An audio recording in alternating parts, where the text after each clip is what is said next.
Hi, so in this video we are not covering the butchery part of the stag. That you can find on other videos. I'm just adding some wise common sense points, like hanging the meat for a couple of days well wrapped in muslin or something to keep the flies away in a cool and drafty place. So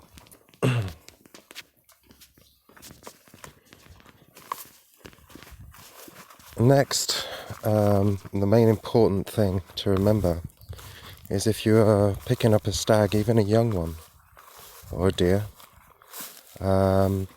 make sure you got a tribe, a lot of people to feed. It goes a long way, or you can have some very happy foxes. The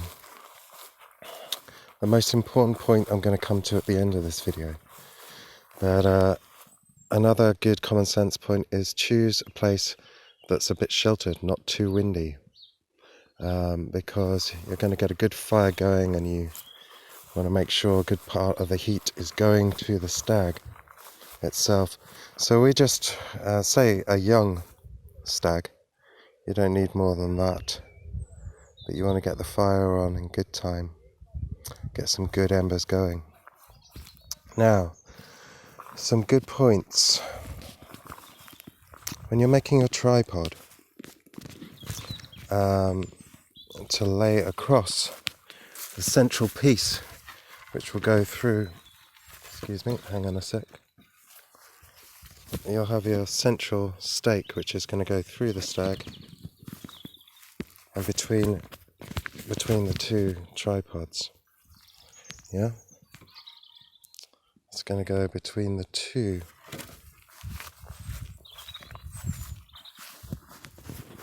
tripods. Yeah.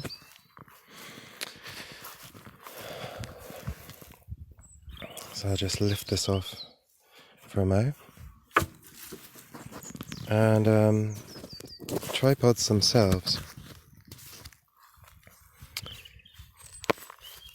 when you're making them, a good V-stick, as you can see, you got the V there, sticking out well. You want to make sure there's some good V-length there. And why do you want a V-stick for the back? Because it's going to hold these very well and strongly. You can see the rope now. It was a couple of weeks ago, the rope's got nice and loose. But even if I put a lot of pressure on, that's a good strong hold. And you're making sure you're tying the rope well underneath this prong, holding these. And the V-stick is also handy because, of course, you've got nothing sticking up here, and you get a nice clear run for your central pole, which is going to go through your stag. Preferably after you've taken the legs off, it can be handy because then you're left with the spine, and take the legs and the head off, and then you've got a good chunk of meat, and you don't have to make such a fire. And obviously you can use the head and legs at another time. Do try to respect our ancestral knowledge by using as much of the deer as possible. You can make good bone broths and even some good pâtés. One of my friends made pâtés out of brain. So here's a tripod with a short stick, not so strong. Don't recommend it. That side wasn't so good. Still did the job, but a bit more risky. The advantage of a good tripod is you can lift out the legs and really drop it nearer the fire towards the end when you want to get that meat nice and hot in the middle. You can drop the tripod well. Disclaimer, guys, I'm not recommending that you make this, or that you pick up a wild stag by the side of the road, even if it's going to save birds and things like that from getting killed by passing cars. However, if you insist on such things, it's good to have some handy tips, I hope. So another really good handy tip, I don't know if our ancestors knew about this, we kind of came up with the idea at the time. With the stag using wood as opposed to metal, because it turns faster on the metal, wood's got more grip. Obviously you want either person at the end turning the stag, yeah, and to keep the stag stationary, as in to take out the gravity factor of it turning round. You got some grip there, but it will still turn. So what we came up with, which worked very well, was just a couple of sticks, and those sticks went through the ribs of the stag and just held it close to the central stick that went through the actual stag, the hanging stick, if you like, close through the ribs, close on to that stick, and just held it beautifully. Worth leaving on the ends because they can be good props, and just gives you a little bit more control of the whole process.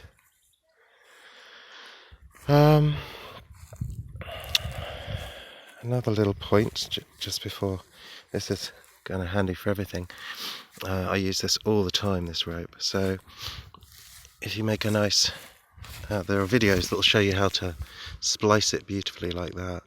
Always handy, because this end bit, go through the hole, and you get this nice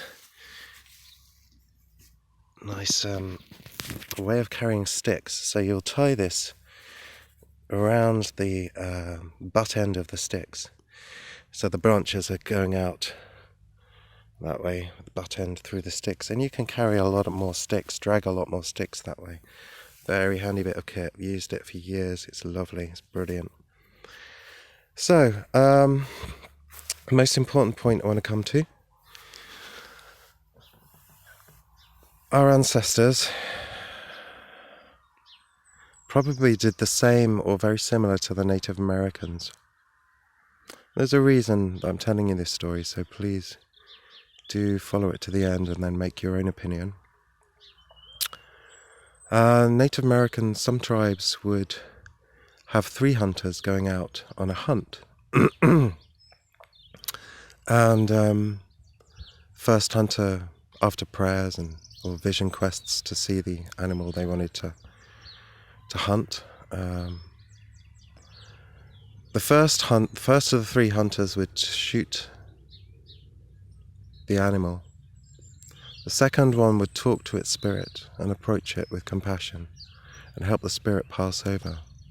The third hunter would often lay a meal or a token in front of the deer's mouth or the animal's mouth as a sign of respect and honor and thanks. Now, do bear with me, because although I knew this story, I was reminded in a very harsh way. Upon finding a stag and moving it from the side of the road, by the time I got back to my van, I was shaking and in some strange space of shock, and couldn't work out why. I sat there thinking, what's going on? And of course I was in a hurry to move the thing. It was a fast road. Somebody had knocked it down on the fast road, and I wanted to get it moved safely out of the way fast. However, that wasn't what caused the shock. I'm a pretty calm guy. And I suddenly remembered the spirit leaving the stag is an important procedure, and when I found the stag, I realized it was a very fresh kill, because I could see the life still in the stag. And so I went round, got out of the van and went round, and my partner came with me, and we both stood. And I could still see the life in the stag. And I talked to the spirit.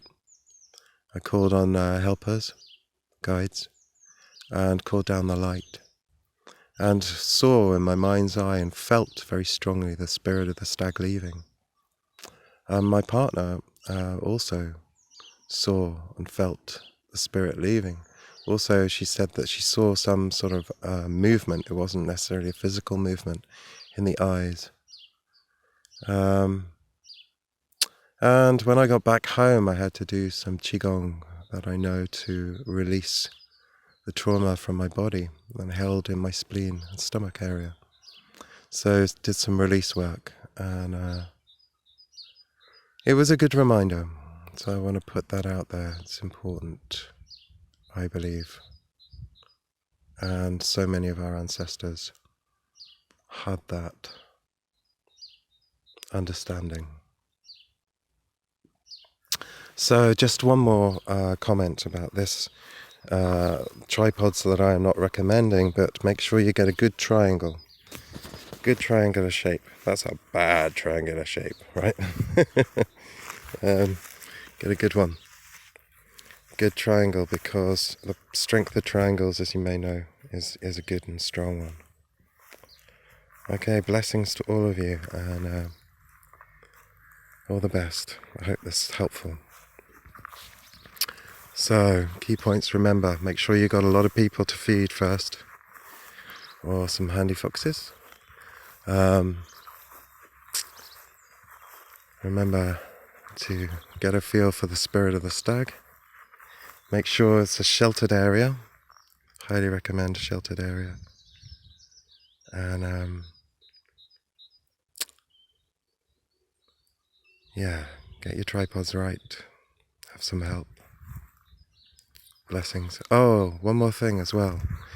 Put your the rope which you use to tie the tripods, I recommend maybe putting it in water, soaking it for a while, and not using plastic. We're using a hemp rope, which we made ourselves. So